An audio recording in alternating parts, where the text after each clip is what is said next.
GERP online class for standard 6। बच्चों, आज हम व्याकरण का तीसरा पाठ पढ़ेंगे, संधि। हमारे पाठ का नाम है संधि। इससे पिछली कक्षाओं में भी आपने संधि पढ़ा होगा। संधि में क्या होता है? दो शब्दों को जोड़कर एक नया शब्द बनता है ना? आपने पढ़ा है ना, हिम प्लस आलय, हिमालय। छोटी छोटी कक्षाओं में आप लोग पढ़ते थे, याद करो।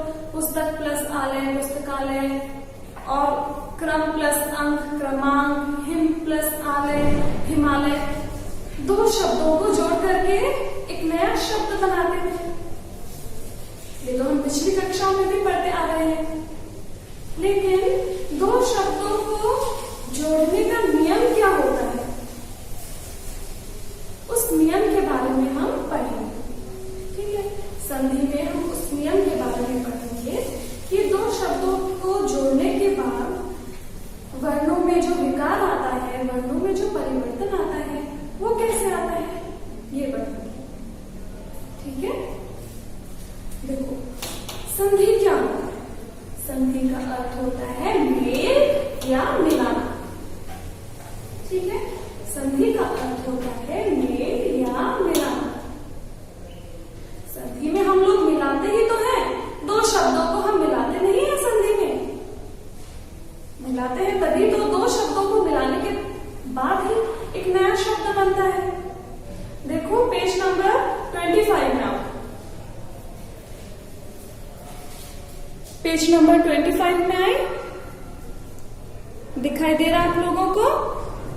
साफ साफ दिखाई दे रहा है बच्चों? दे रहा दिखाई? ठीक है, देखो संधि में हम लोग क्या करते हैं? दो शब्दों को जोड़ करके एक नया शब्द बनाते हैं। दो शब्दों को जोड़कर एक नया शब्द बनाते हैं। जैसे राज प्लस इंद्र, राजेंद्र। महा प्लस इंद्र, महेंद्र। सुर प्लस इंद्र, सुरेंद्र। नर प्लस इंद्र, नरेंद्र। तो हमने संधि में दो शब्दों को जोड़ करके एक नया शब्द बनाते हैं। और उस नए शब्द को बनाने के नियम क्या है, वो नया शब्द कैसे बना, ये पढ़ेंगे। अब देखो, सबसे पहले हम लोग संधि की परिभाषा जानते हैं। संधि की परिभाषा क्या होती है? दो वर्णों के मेल से होने वाले परिवर्तन को संधि कहते हैं। देखो, दो वर्णों के मेल से, दिखाई दे रहा है साफ साफ? दो वर्णों के मेल से होने वाले परिवर्तन को संधि कहते हैं। अब देखो, पहला उदाहरण लो। हमें पहले समझा देते हैं। दो वर्णों के मेल से होने वाले परिवर्तन को संधि कहते हैं जब दो वर्ण आपस में मिलते हैं। ठीक है, जब दो वर्ण आपस में मिलते हैं और उनके मिलने पर जो परिवर्तन होता है उसको संधि कहते हैं। ठीक है, दो वर्णों के मेल से होने वाले परिवर्तन को संधि कहते हैं। जैसे देखो, हिम प्लस आलय, हिमालय होता है। ठीक है, अभी ये देखो, पहला शब्द का अंतिम वर्ण देखो, यहां पे क्या है, कौन सा स्वर है? अ है। ठीक है, और दूसरा शब्द का पहला देखते हैं। पहला में कौन सा स्वर है? आ है। अ और आ मिलके कौन सा स्वर बन जाएगा? आ। इसीलिए म हमारा बन गया, म में आ की मात्रा लगा के हमारा मां बन गया। ठीक है, अभी दूसरा उदाहरण देखो। पुस्तक प्लस आलय, पुस्तकालय। पहला शब्द का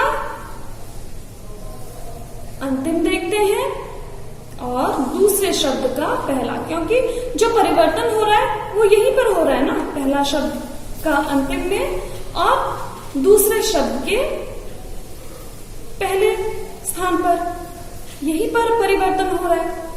यहीं पर परिवर्तन हो रहा है, यहीं पर परिवर्तन होकर ही नया शब्द बन रहा है ना। तो देखो पुस्तक का अंत में क है, कौन सा स्वर है? अ, ठीक है। और यहां पर दूसरे शब्द के पहले स्थान पर कौन सा स्वर है? आ। अ और आ मिलके आ हो जाएगा, आ की मात्रा लगेगी, यानी क में आ की मात्रा लगेगी तो वो बन जाएगा पुस्तकालय। ठीक है। तो हम दोबारा अपने परिभाषा पर आते हैं। दो वर्णों के मेल से होने वाले परिवर्तन को संधि कहते हैं। दो वर्णों के मेल से होने वाले परिवर्तन को संधि कहते हैं। यहाँ देखो म और आ मिलके हो गया माँ, यहाँ पे क और आ मिलके हो गया का। ठीक है। ये का कैसे हो गया और ये माँ कैसे हो गया वो हम पढ़ेंगे। अब देखो अगर इनको हम उल्टा कर दें, ठीक है, दिखाई दे रहा है? अगर हम इनको उल्टा कर दें, संधि युक्त शब्द को अलग अलग करके पुनः स्वतंत्र शब्द बनाना संधि विच्छेद कहलाता है। संधि विच्छेद, विच्छेद का अर्थ होता है बच्चों अलग करना। ठीक है, विच्छेद का अर्थ होता है अलग करना। संधि युक्त शब्द को, यानी जो शब्द संधि युक्त है यानी जुड़ा हुआ है, ठीक है, संधि युक्त शब्द को अलग अलग करके स्वतंत्र शब्द बनाना संधि विच्छेद कहलाता है। जैसे सूर्योदय संधि युक्त शब्द है। अब इसको हम लोग अलग अलग, इसको तोड़ करके अलग अलग स्वतंत्र शब्द बनाएंगे तो क्या होगा? सूर्योदय का सूर्य प्लस उदय, ये दोनों स्वतंत्र शब्द हुए, इन दोनों का स्वतंत्र अर्थ है। ठीक है। एक दूसरा उदाहरण देखते हैं। देखो एक संधि युक्त शब्द है सज्जन। सज्जन शब्द को अलग अलग करके स्वतंत्र शब्द बनाएंगे तो क्या क्या बनेगा? सत प्लस जन। इन दोनों शब्दों का अर्थ है, सत यानी पता है आपको सच्चा, और जन यानी पता है व्यक्ति। सत प्लस जन। तो ये जो प्रक्रिया है संधि युक्त शब्द को अलग अलग करके स्वतंत्र शब्द बनाना संधि विच्छेद कहलाता है। तो बच्चों अभी हम पढ़ेंगे संधि के भेद, कि संधि कितने प्रकार के होते हैं। ठीक है, चलो मैं आपके लिए लिख के लाई हूं, आपको दिखा देती हूँ ताकि आप लोग इसको देख करके समझें। ठीक है, दिखाई दे रहा है बच्चों? साफ साफ दिखाई दे रहा है? अभी देखो संधि के 3 भेद होते हैं। संधि के 3 भेद होते हैं, स्वर संधि, व्यंजन संधि, विसर्ग संधि। ठीक है। संधि के कौन कौन से भेद हैं? स्वर संधि, व्यंजन संधि, विसर्ग संधि। जब कोई नया शब्द बनता है वो 2 स्वरों को मिला के या व्यंजन या विसर्ग, व्यंजन या विसर्ग, व्यंजन या स्वर, स्वर या व्यंजन, स्वर या विसर्ग, इनको मिला करके बनाया जाता है ना। अगर 2 शब्दों को जोड़कर नया शब्द बनाया जाएगा तो वो या तो स्वर्ग, स्वर, व्यंजन, विसर्ग, इन तीनों में से ही कुछ ना कुछ लेके नया शब्द बनेगा, है ना। तो हमारे संधि के 3 भेद हैं, स्वर संधि, व्यंजन संधि, विसर्ग संधि। ठीक है। स्वर संधि के 5 भेद हैं। ठीक है। स्वर संधि के 5 भेद होते हैं, दीर्घ संधि, गुण संधि, वृद्धि संधि, यण संधि, अयादि संधि। एक बार दोबारा देखो, स्वर संधि के 5 भेद हैं, दीर्घ संधि, गुण संधि, वृद्धि संधि, यण संधि, अयादि संधि। ठीक है। तो अभी हम दीर्घ संधि पढ़ेंगे। ठीक है। तो बच्चों हम अपना पहला संधि पढ़ेंगे और हमारा पहला संधि है दीर्घ संधि। ठीक है, दीर्घ संधि में क्या होता है, अ, ई और ऊ स्वर अपने ही ह्रस्व या दीर्घ रूप से मिलने पर दीर्घ हो जाते हैं। इसका मतलब ये है जो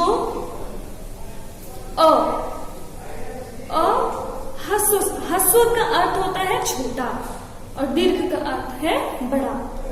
जैसे अ ह्रस्व स्वर है, उसका दीर्घ रूप क्या हुआ, आ।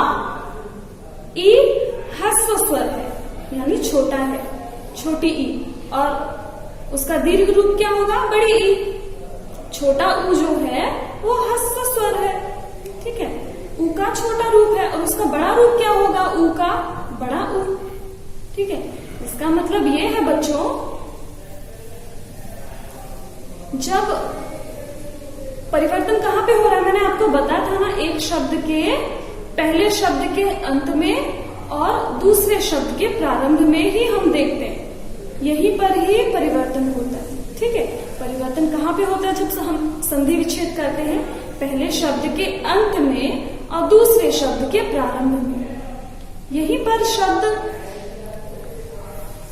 पर ही तो परिवर्तन हो रहा है, चाहे वो वर्ण का हो या स्वर का हो, परिवर्तन यहीं पर होता है। देखो, जब अ और अ मिले, जैसे देखो क्रम प्लस अंक, क्रमांक, क्रम, म में किसकी मात्रा है, अ की, और यहां पर अंक में किसकी मात्रा है, अ की। तो अ प्लस अ उसका दीर्घ रूप हो जाएगा, आ। ठीक है, और अगर अ और आ मिला तो भी वो उसका दीर्घ रूप ही होगा, आ ही बनेगा। और अगर आ और आ मिला तभी भी वो उसका दीर्घ रूप ही बनेगा, आ। ठीक है, अब यहां पर देखो, छोटी ई से छोटी ई मिलने पर बड़ी ई होगा। ठीक है, छोटी ई से बड़ी ई मिलने पर भी बड़ी ई होगा, बड़ी ई से छोटी ई मिलने पर भी बड़ी ई होगा, और बड़ी ई से बड़ी ई मिलने पर भी बड़ी ई होगा। और उसी प्रकार भी समान वर्ग के, देखो ये ऊ ये समान वर्ग के हैं, है ना, ये दोनों ऊ है, एक छोटा है और एक बड़ा है। तो चाहे छोटा ऊ बड़े ऊ से मिले या बड़ा ऊ छोटा ऊ से मिले, तो वो बड़ा छोटा ऊ मिलके तो बड़ा ऊ ही होता है। ठीक है, छोटी ई चाहे छोटी ई से मिले या बड़ी ई से मिले, बड़ी ई ही होगा। अ चाहे अ से मिले या आ से मिले, वो आ ही होगा। ठीक है, बड़ा। तो देखो, क्रम प्लस अंक, क्रमांक, हिम प्लस आलय, हिमालय। देखो, हिम, म में अ का स्वर मात्रा लगा हुआ है, और आ में तो आ है, अ और आ मिलके उसका बड़ा दीर्घ रूप ही होगा। ठीक है, उस स्वर का दीर्घ रूप ही होगा, तो वो हो जाएगा आ। ठीक है, अ और आ मिलके आ बनेगा। इस तरह हुआ हिमालय। अभी देखो, विद्या प्लस अर्थी, विद्यार्थी।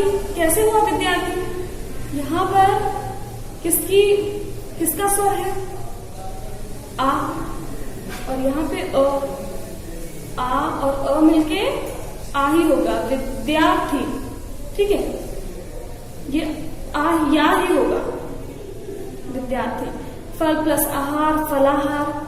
यहाँ पे अ का स्वर है और यहाँ पे आ, अ और आ मिला के कौन सा स्वर बन जाएगा, आ का।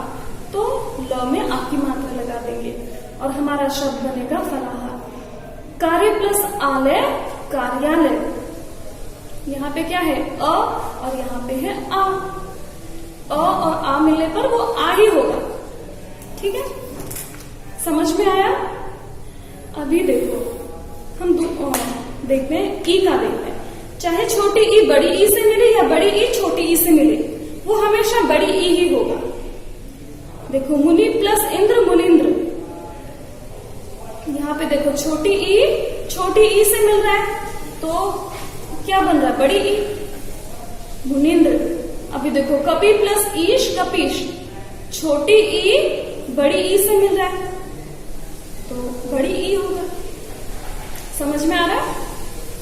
शची प्लस इंद्र सचिंद्र, च में बड़ी ई है और यहाँ पर छोटी ई है, बड़ी ई छोटी ई मिलकर भी बड़ी ई ही होगा, सचिंद्र। आया समझ में? अभी आगे बढ़ते हैं। रजनी प्लस इंद्र रजनी प्लस ईश रजनीश, रवि प्लस इंद्र रविंद्र, नारी प्लस ईश्वर नारीश्वर, यति प्लस इंद्र यतीन्द्र। ठीक है, अब आगे देखते हैं, ऊ का देखते हैं। देखो सु प्लस उक्ति सुक्ति, ऊ छोटा ऊ और छोटा ऊ मिला के बड़ा ऊ हो गया, देखो है ना। सु प्लस उक्ति सुक्ति, वधु प्लस उत्सव वधुत्सव, वधुत्सव, बड़ा ऊ छोटा ऊ मिलके बड़ा ऊ हुआ, बड़ा ऊ हुआ ना ये। लघु प्लस उत्तर लघुत्तर, भालू भानु प्लस उदय भानुदय, भानु प्लस उदय भानुदय। ठीक है, तो बच्चों अभी हमने दीर्घ संधि पढ़ा। ठीक है, अभी हम लोग गुण संधि, वृद्धि संधि, यण संधि, अयादि संधि पढ़ेंगे। ये 4 संधि अभी हम पढ़ेंगे। ठीक है, तो दीर्घ संधि तो बहुत आसान था। समान स्वर का उसका ह्रस्व रूप और दीर्घ रूप मिला के बड़ा रूप ही होगा। जैसे छोटी ई मिलके बड़ी ई ही होगा, छोटी ई बड़ी ई मिलके बड़ी ई ही होगा, बड़ी ई छोटी ई मिलके बड़ी ई ही होगा। ठीक है, बहुत आसान था। दीर्घ संधि बहुत आसान था। अभी गुण संधि, वृद्धि संधि, यण संधि, अयादि संधि सीखेंगे। तो इन चारों संधियों को जानने के लिए एक छोटा सा ट्रिक अगर आपको आ गया, ठीक है, ये एक ट्रिक है, एक फॉर्मूला है। ठीक है, अगर ये छोटा सा ट्रिक आपको आ गया तो गुण संधि, वृद्धि संधि, यण संधि, अयादि संधि ये कहाँ पर है आप बहुत ही आसानी से बना दोगे, बहुत ही आसानी से बता दोगे कि यहाँ पर कौन सा संधि है, यहाँ पर गुण संधि है, वृद्धि संधि है, यण संधि है या अयादि संधि है। ठीक है, तो सबसे पहले हम लोग 3 ग्रुप बनाएंगे। देखो साफ साफ दिखाई दे रहा है ना आपको ये ट्रिक। 3 ग्रुप बनाएंगे। ठीक है, पहला ग्रुप में अ और आ रखेंगे। ए जो ग्रुप है उसमें अ और आ रखेंगे। ठीक है, और बी ग्रुप में छोटी ई, बड़ी ई, छोटा ऊ, बड़ा ऊ और री। ठीक है, बी ग्रुप में इतना रखेंगे, इतना स्वर रखेंगे। और सी ग्रुप में ए, आई, ओ, औ रखेंगे। ठीक है, ध्यान दो। 3 ग्रुप बनाएंगे और पहले ग्रुप में इन स्वर को रखेंगे, दूसरा ग्रुप में इसे रखेंगे और तीसरे सी ग्रुप में इनको रखेंगे। अब देखो गुण संधि, हमारा स्वर संधि का दूसरा है गुण संधि। गुण संधि कैसे जानेंगे? जब किसी शब्द में कैसा परिवर्तन होगा, ए प्लस बी का, यानी पहले शब्द का जो अंतिम स्थान है वहां पर ए ग्रुप का कोई शब्द आए। ठीक है, और दूसरे शब्द में बी ग्रुप का शब्द आए। बी ग्रुप, देखो ये बी ग्रुप में जो भी स्वर है ना, बी ग्रुप में जितने भी स्वर है इनमें से कोई भी स्वर आएगा तो वहां पे गुण संधि होगा। ठीक है, जैसे उदाहरण देखो, देव प्लस इंद्र देवेंद्र। देखो पहला शब्द का अंतिम स्थान पे कौन सा स्वर है? अ कहां पर है? अ। ठीक है, और फिर दूसरे शब्द के प्रथम स्थान पर कौन सा स्वर है? ई। तो ई कहां पर आ रहा है? बी। तो यही तो हमने बताया है, किसी भी शब्द में जब किसी भी शब्द के अंत में जब एक ग्रुप से कोई स्वर आए और दूसरे शब्द में जब बी ग्रुप से कोई स्वर आए तो वो हो जाता है गुण संधि। ठीक है। अब देखो वृद्धि संधि, अभी हम तीसरा संधि पढ़ेंगे, वृद्धि संधि। ठीक है। वृद्धि संधि कैसे होगा? जब पहले शब्द में पहले ग्रुप से कोई स्वर आए और दूसरे शब्द में तीसरे ग्रुप से कोई स्वर आए। ठीक है। जैसे देखो महा, कौन सा स्वर सुनाई दे रहा है यहाँ पे? आ कहां पर है? पहले समूह में, हमने बताया पहले समूह में ए। और फिर औषध, दूसरे शब्द में कौन सा स्वर सुनाई दे रहा है? औ। औ कौन से समूह में है? तीसरे समूह में, सी में, सी ग्रुप में है तो सी। महा प्लस औषध महौषध। ठीक है। महौषध ध होगा, महौषध। ठीक है। अब देखो यण संधि कैसे पहचानोगे? यण संधि में जो पहला शब्द है वो बी ग्रुप से कोई स्वर लिया गया होगा। जैसे देखो नी प्लस ऊ न्यून, कौन सा स्वर है? छोटी ई। बी ग्रुप से शब्द स्वर लिया गया है। और उसके साथ कोई भिन्न स्वर होगा, कोई भिन्न स्वर। तो यहां पे भिन्न स्वर हमने लिया है बड़ा ऊ। ठीक है। तो ये हो जाएगा न्यून। नी प्लस ऊन न्यून। ठीक है, समझ में आया? अभी यहां देखो अयादी संधि कैसे होगा? अयादी संधि सी ग्रुप में से कोई भी स्वर होगा और उसमें कोई भिन्न स्वर होगा। यानी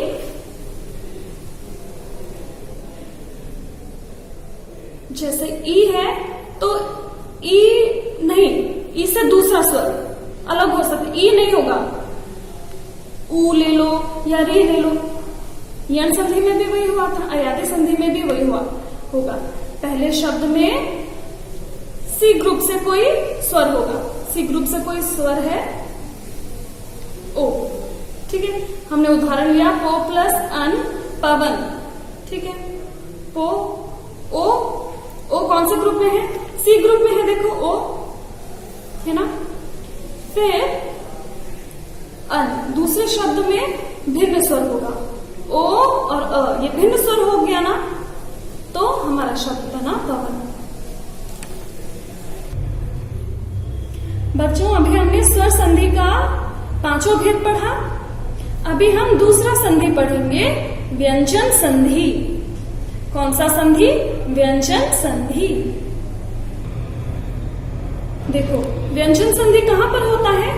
जब कोई व्यंजन से मिले या फिर व्यंजन स्वर से मिले तो वहां पर व्यंजन संधि होता है।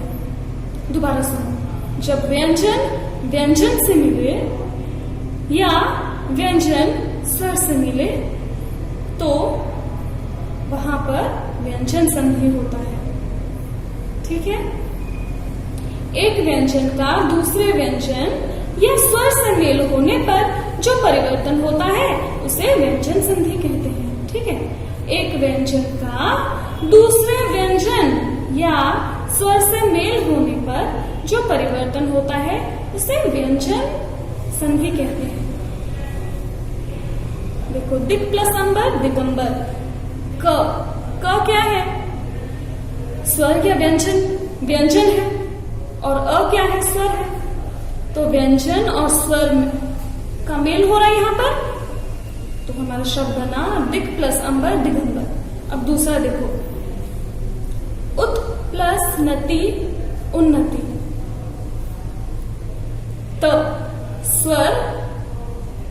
स्वर। स्वर क्या है? ये स्वर है या व्यंजन है? बताओ। व्यंजन है, त और न व्यंजन है। उत प्लस नति उन्नति, सत प्लस जन सज्जन। ठीक है, तो के बाद जब न आता है तो वो न ही बन जाता है। देखो, तो के बाद जब ज आता है वो ज ही बन जाता है। ठीक है, सत प्लस आचरण सदाचरण, सम प्लस तोष,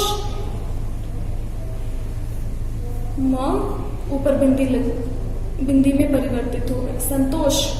सत प्लस भाव सद्भाव। ठीक है,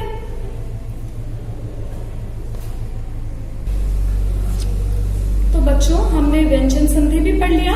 अभी हम विसर्ग संधि पढ़ेंगे। कौन सा संधि पढ़ेंगे? विसर्ग संधि। तो बच्चों विसर्ग संधि पढ़ने से पहले हमें विसर्ग संधि का परिभाषा पता होना चाहिए। तो विसर्ग संधि का परिभाषा है जब विसर्ग में स्वर या व्यंजन के मेल से परिवर्तन होता है वहां विसर्ग संधि होता है। ठीक है, विसर्ग संधि क्या होता है?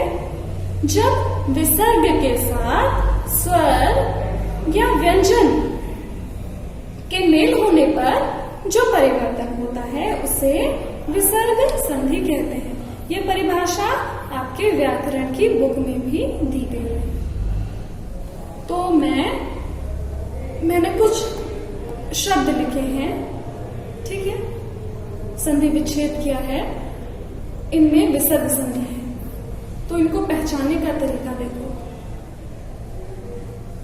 देखो, दूसरे स्थान पर जिस भी शब्द में र की मात्रा हो, ठीक है, यहाँ पर तीसरे स्थान पर, दूसरे स्थान पर और तीसरे स्थान पर जहां पर भी र की मात्रा हो वहां होता है विसर्ग संधि। जहां भी र की मात्रा हो उसकी जगह हम लोग विसर्ग का चिन्ह लगा देंगे। देखो, यहाँ पे दूसरे स्थान पे र की मात्रा है, यहाँ पर दूसरे स्थान पर र की मात्रा है, इस शब्द में दूसरे स्थान पर र की मात्रा है, इस शब्द में तीसरे स्थान पर है। ठीक है, तीसरे स्थान पर भी हम देखते हैं और इस स्थान पर दूसरे स्थान पर र की मात्रा है, र है ना।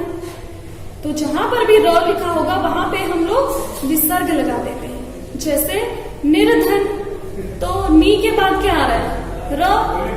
तो र की जगह हम लोग विसर्ग लगा देंगे, नी के बाद विसर्ग लगाएंगे प्लस निर्धन।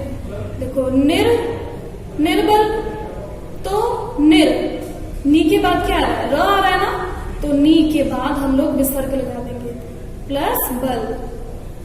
निर्जन, निह प्लस जन, बहिर्मुख, बहि प्लस मुख, दुरुपयोग, दुह प्लस उपयोग। ठीक है बच्चों, अभी आगे देखो। अभी जिन शब्दों में दूसरे स्थान पे श,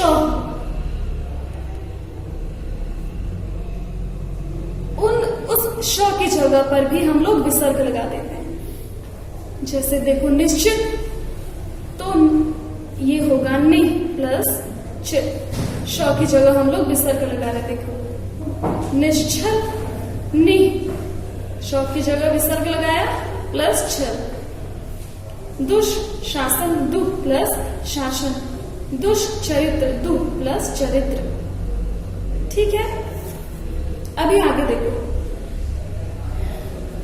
जब दूसरे स्थान पर आधा स आए वहां पर भी विसर्ग संधि होता है। ठीक है, जब किसी शब्द के दूसरे स्थान पर आधा स आए तो उसकी जगह हम लोग विसर्ग का चिन्ह लगा देते हैं। ठीक है, पहला शब्द लो निस्तेज, तो स की जगह हम लोग विसर्ग लगाएंगे तो हमारा शब्द बनेगा निह प्लस तेज।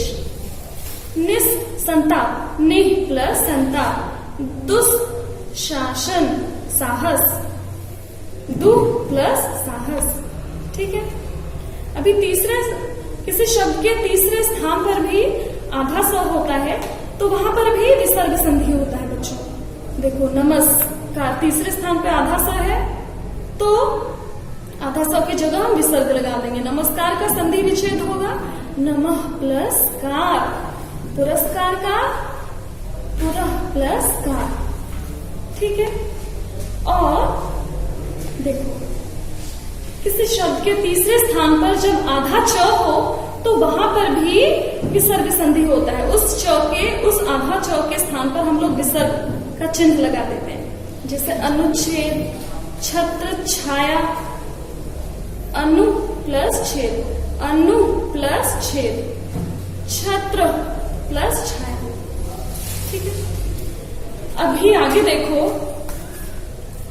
जब आप हिंदी की पुस्तक पढ़ते हो कुछ शब्द ऐसे होते हैं ना विसर्ग वाले। प्रातः काल, अंतःकरण, अंतःपुर, अधःपतन। तो इनमें ज्यादा कुछ करना नहीं पड़ता। देखो ध्यान से देखो, ऐसे शब्दों में ज्यादा कुछ करना नहीं पड़ता बच्चों। हमको यहाँ पर जो लिखा होता है ना हम उसी को ही लिख देते हैं। प्रातः प्लस काल, अंतः प्लस करण, अंतः प्लस पूर्व, अधः प्लस पतन। ठीक है। अभी कुछ शब्द ऐसे होते हैं दूसरे स्थान पर, जिन शब्दों के दूसरे स्थान पर ओ की मात्रा लगी होती है। देखो रेड में मैंने निशान लगा रखा है, दिखाई दे रहा ओ की मात्रा। जिन शब्दों के दूसरे स्थान पर ओ की मात्रा होती है उस ओ की मात्रा के स्थान पर हम लोग विसर्ग लगा देते हैं। जैसे देखो मनोरथ, मनः प्लस रथ, ओ की मात्रा मनः प्लस रथ। ओ की मात्रा की जगह हमने विसर्ग लगा दिया और खाली लिखा है मनः। मन के बाद विसर्ग का चिन्ह लगाया, मनः प्लस रथ। तपोबल, तप, ओ की मात्रा की जगह विसर्ग लगा दिया प्लस बल। तपोभूमि, तप प्लस भूमि। यशोदा, यश, ओ की जगह, ओ की मात्रा की जगह विसर्ग का चिन्ह प्लस दा। निरोग, नि प्लस रोग। आई होप बच्चों आपको हमारा संधि का पाठ समझ में आया होगा। ये पाठ, इस पर थोड़ा ध्यान देना पड़ता है बच्चों, तभी ये संधि थोड़ा जटिल है। ठीक है। लेकिन अगर आप उस चीज को, संधि को बार बार देखेंगे और समझने की कोशिश करेंगे तो बहुत आसान है। इस वीडियो को बार बार देखिए और समझने की कोशिश कीजिए, तब आपको बहुत ही आसानी से संधि का पाठ समझ में आ जाएगा। ठीक है। किसी भी चीज को हम लोग बार बार रिपीट करते हैं तरीके से वो टॉपिक, वो विषय समझ में आता है। Thank you class.